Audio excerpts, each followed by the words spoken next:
African Americans, European Americans, that is how I would call it, because we need a consistent and mutually intelligible way of defining identity that doesn't contain seeds of inequality and discrimination and racism, because that's what it would be to call some people African American and then there's a full American. No, is it African American in our reckoning, cognitive justice way of thinking, European American, indeed Native American, Asian American, and so on and so forth. In places like Asia, in India, Professor Shiv Viswanathan was the one who coined the term cognitive justice. Why? Because several hundreds of what they call tribes, or that we call nations, came to him asking to be heard. Now, when you look at in Asia, China, Japan, those areas, there are different identities that are obscured by this dominant construct of states. We have in the Caribbeans, you have a mixture of people who are taken as either slaves or indentured workers and unique, and then there are aboriginals there. Then in the Middle East, you have a unique perspective where religion has sort of taken a dominant position, and many people find it even difficult to distinguish between Islam and Arab, and you have that confusion of identity. That's a peculiar case that needs further attention. Then coming to Africa, you have 54 countries. That's the European view of identity in Africa, imposed by refusing to recognize the existing identities. And so, in fact, in the Congo, you have diverse identities: Rwanda, Southern Africa, in the Bele, Zulu, Botswana, in the Eastern African region, Northern Africa. But then when you look closer, Sudan, you have the identity question, creating conflicts in South Sudan and other places.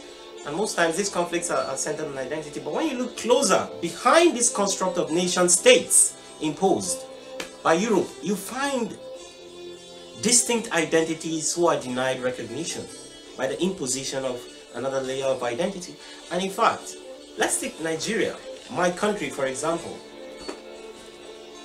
My research was from the point of trying to understand these conflicts, recurrent conflicts in the Middle Belt, Plateau, Kaduna states, Bauchi states. And I looked at 16 reports of different commissions of inquiry reports. I have a number of reports here. Don't ask me how I got them. It's a hectic, Herculean task. I tried to use an objective criteria to understand the extent of diversity in what the British called Nigeria. The very word Nigeria itself, its etymology is nothing one can be proud of. Its origins and what it truly means. I came up with 706 distinct identities that will qualify as nations in what you call Nigeria today, and have them in Appendix E of my thesis, PhD thesis. It's yet to be made public. Now, you find that of these 706, 18 of them are either extinct or near extinct. I use a cognitive justice methodology to derive these designation of these identities that would otherwise be obscured under one categorization or another.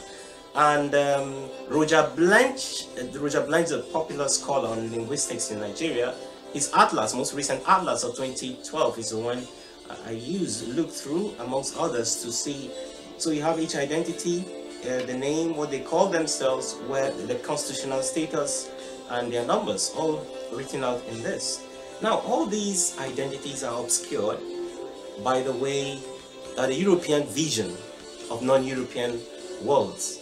Well, that is Africa. In South America, in what you might call Bolivia, in Western eyes, contains 34 ethnic groups, which you can now recognize because of the new constitutional order there, the plurinational constitution of the state of Bolivia, where every identity otherwise previously under the Western construct of the world is known as a tribe, savages, is now a nation.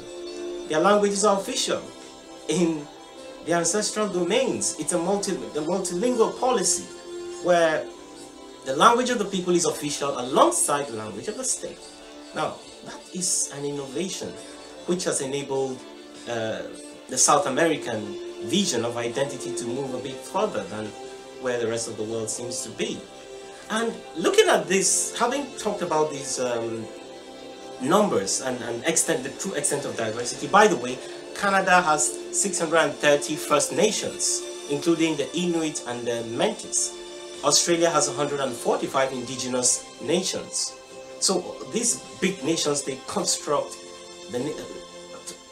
not only obscures the true reality of diversity, but also institutionalizes a systematized way of wiping out these identities and assimilating them into the margins of dominant society. In itself, a very unjust thing. Now, finally, how do we manage diversity? At present, the international world order and its principles, which are well explained in the book I mentioned the other day, the book I'm writing, which is coming out, contains this empire worldview, which is domesticated in the Westphalian nation-state construct, and it's a homogenizing worldview, which you find in the nation-state construct. And when you find identities aspiring for self-determination, the construct and its philosophy doesn't support the ideal of self-determination of what people aspire to. Now, the international is what has imposed these boundaries. You find boundary issues, even in Eastern Ukraine, imposing boundaries and calling on sovereignty as a tool to beat everyone into shape. In the case of Nigeria, for example, 74 ethnic groups, nations, are cross-border between Nigeria, Cameroon, Nigeria, Niger, Nigeria, Chad, Nigeria, Benin Republic. You just come and draw a line over people's ancestral homelands and call it international boundary. This in itself is fundamentally unjust. Now, in cognitive justice, which is the equal recognition and treatment of different identities, however diverse they are, we propose a political philosophy, a constitutional theory, and a theory of justice that proposes a way of organizing the world to recognize humanity as equal. And the movement for cognitive justice is geared towards this direction. And the construct of the world imagined is called the pluriversal world order. This is the world order we are presenting to you. And we started working towards it. The movement is structured to reflect that order. And it is conceived to be a more just world where everyone is as much as possible equal. Join us in this. We shall explain more of this as time goes on. Thank you for the feedback to the last video, particularly Zoe Martinson from New York, the expert in making of videos, who gave some advice about how to make the video.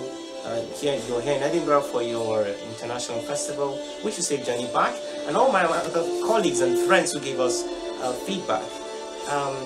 You can join us on Facebook, the Movement for Cognitive Justice. You can check our website, Movement for Cognitive Justice.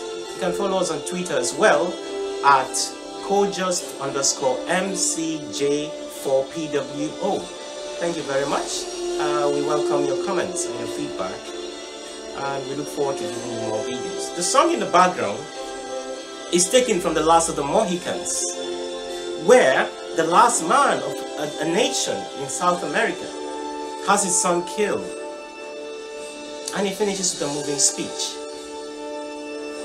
The last words of that speech were, "For they are all there in heaven, but one, I, Chingachgook, the last of the Mohicans."